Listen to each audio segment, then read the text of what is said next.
Olá pessoal, tudo bem? Sejam bem-vindos a esse canal. Hoje a gente vai comentar um texto aqui que eu achei do senhor Adalto Lourenço, né? Eu já fiz aqui lives e também vídeos nesse canal para poder corrigir as besteiras, as bobagens, né? Que o Adalto Lourenço fala sobre ciência, sobre evolução especialmente. E eu tô aqui no site Universo Criacionista, que é um site do Adalto, onde ele vende ali os livros, as coisas dele, né? E aí ele tem uma parte ali de news, né? De notícias, né?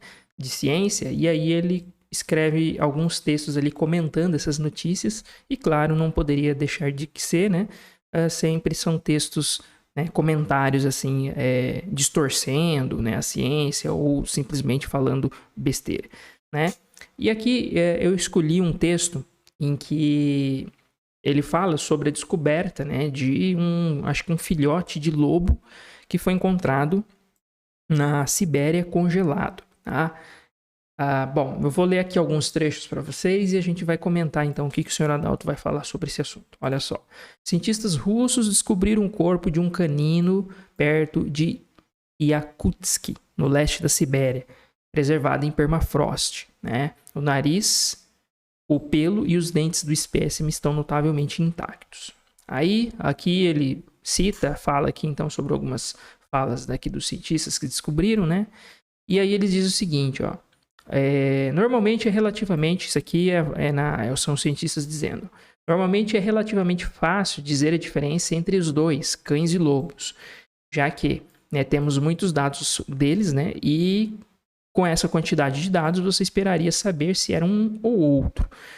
O fato de não termos condições de sugerir qual seria, no caso, esse espécime que foi achado, né, se era um lobo, se era um cachorro, é por ser ele de uma população ancestral para ambos, cães e lobos, explicou David Stanton, pesquisador, né, de paleogenética. Tá? E aí o Adalto ele diz o seguinte: até o presente momento foram encontrados milhares de evidências como essa que tratam com microvariação.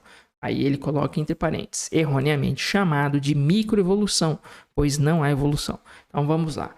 Você vê aqui que o Adalto, né, ele, assim como vários outros criacionistas, né, são desonestos, né, intelectualmente, porque a definição de evolução é uma definição bem clara, uma definição bem estabelecida nos livros de biologia. Tá? Então, todo biólogo trabalha com algumas definições de evolução. Por exemplo, alguns vão dizer que é descendência com modificação, outros vão dizer que são alterações na frequência de genes, né, ou de variações de genes, que a gente chama de alelos, nas populações entre gerações, né, uma geração após a outra. Tá? Então, essa é a definição. Então, qualquer tipo de alteração nas populações, em termos de composição genética, que ocorrem gerações após gerações, é evolução. Tá? Não importa o tamanho dessa mudança, não importa se a geração seguinte agora tem uma mudança muito grande ou muito pequena nas características que compõem os indivíduos dessas populações. Tá? Qualquer uma dessas mudanças, inclusive as mudanças, elas não são muitas vezes nem percebidas em termos de fenótipo, ou seja, de características dos organismos visíveis, né? Elas são percebidas apenas no nível genético, tá? E isso é evolução. Sim, é evolução também, tá? Então, a definição de evolução feita, né, proposta pelos próprios biólogos é essa: alterações na frequência dos alelos ou dos genes das populações entre gerações. Ponto final, tá? E o que gera alteração dessas frequências de genes, né, de alelos? Mecanismos como a seleção natural, deriva genética e, claro, né, mecanismos que são responsáveis, né, por trazer aí a variação nas populações, né, a variedade das populações, que são as mutações e também fluxo gênico, né, troca de material genético entre indivíduos de populações distintas. Tá? Então, percebam, né, o quão desonesto, né, são esses criacionistas. Tá? E eles são tão negacionistas que eles negam até o conceito de evolução. Tá? Então, evolução, sim, isso que nós estamos vendo aqui é um exemplo de evolução. né, acontecendo. Tanto é que o pesquisador, ele diz exatamente isso, né, que era difícil dizer que aquele bicho que foi encontrado congelado, né, aquele filhotinho ali de lobo, se de fato era um lobo ou poderia ser associado a um cão já domesticado, justamente porque é de uma população ancestral de onde, né, se originou, né, teria se originado então os lobos e os cães, tá? Os cães atuais, tá? Então, é muito interessante, né, esse achado, e o senhor Adalto Lourenço, né, ele simplesmente resolve negar o conceito. Mas vamos continuar lendo aqui, ó.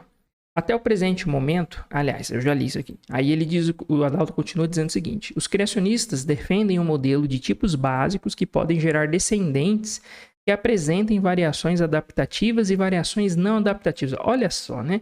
Eu queria saber do senhor Adalto o que ele entende por uma variação adaptativa e não adaptativa. O que é uma adaptação, senhor Adalto Lourenço? Visto que uma adaptação do ponto de vista da biologia é justamente isso, são características dos organismos, sejam elas em termos de comportamento, podem ser fisiológicas ou características morfológicas, que aumentam as chances de sobrevivência e reprodução dos seus portadores e que teriam sido fixadas naquela população por meio da seleção natural. Ou seja, por definição, a adaptação, uma característica adaptativa, é uma característica que surgiu por seleção natural e foi fixada, no caso, né, por seleção natural, por definição. Então, se o Adalto acredita em variações adaptativas, ele acredita que a seleção natural fixa características que geram vantagens para os seus portadores, né?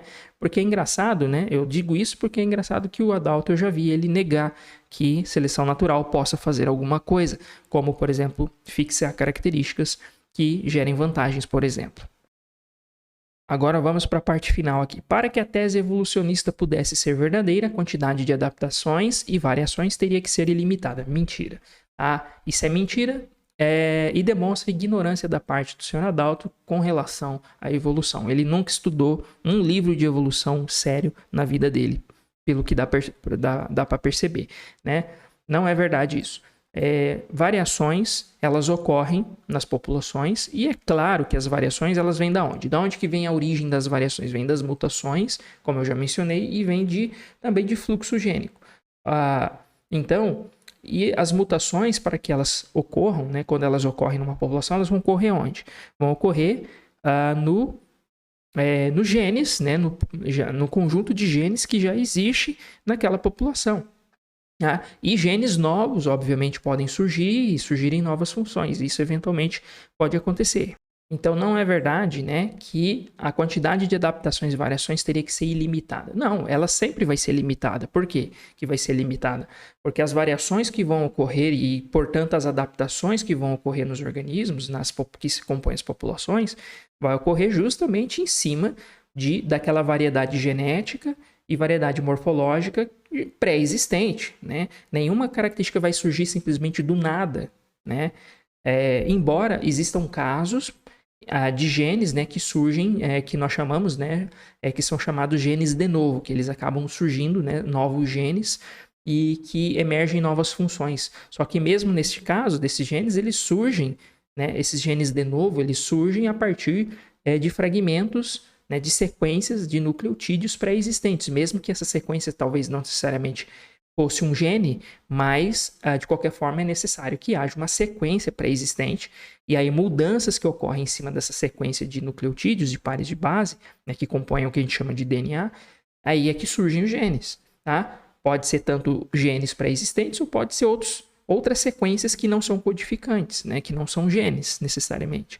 E aí, genes novos podem surgir.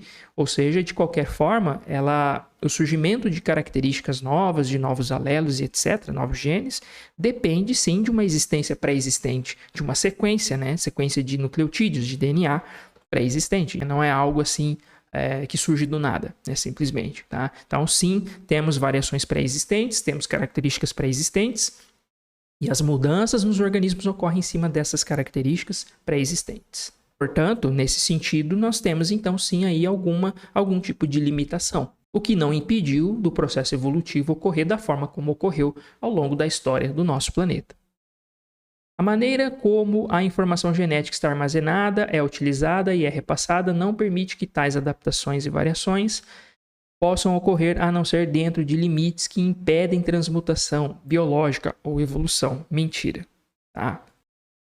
É o que eu acabei de explicar. Sim, as mudanças que ocorrem nos organismos, em termos, seja lá em termos de comportamento, de morfologia e etc., fisiologia, elas ocorrem em cima de sequências pré-existentes de DNA que vão gerar então, né, que vão ser responsáveis pela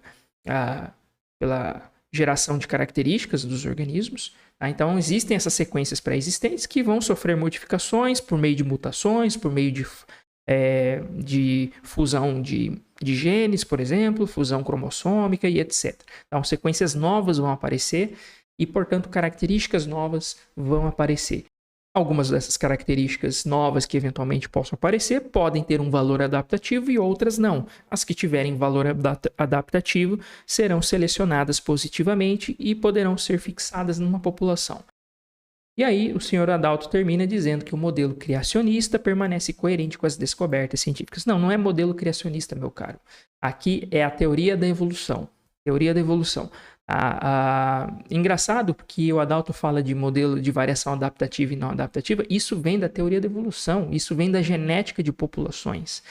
Tá? Nós só podemos falar em variações adaptativas e não adaptativas porque conhecemos a seleção natural, conhecemos as mutações, conhecemos o fluxo gênico, conhecemos a deriva genética e sabemos que todos esses processos causam mudanças na frequência dos genes das populações, gerações após gerações, e isso, né, acaba se traduzindo eventualmente em mudanças nas características dos organismos. E isso é evolução. Então é isso, gente, que eu gostaria de comentar, né? Só trazer aí corrigindo algumas informações toscas aí que o Adalto traz, né? E é isso. Espero então poder fazer novas análises aqui de outros textos desse senhor e de outros criacionistas para a gente combater a pseudagem e a mentira que esses caras propagam sobre a ciência, tá bom? Muito obrigado e nos vemos na próxima.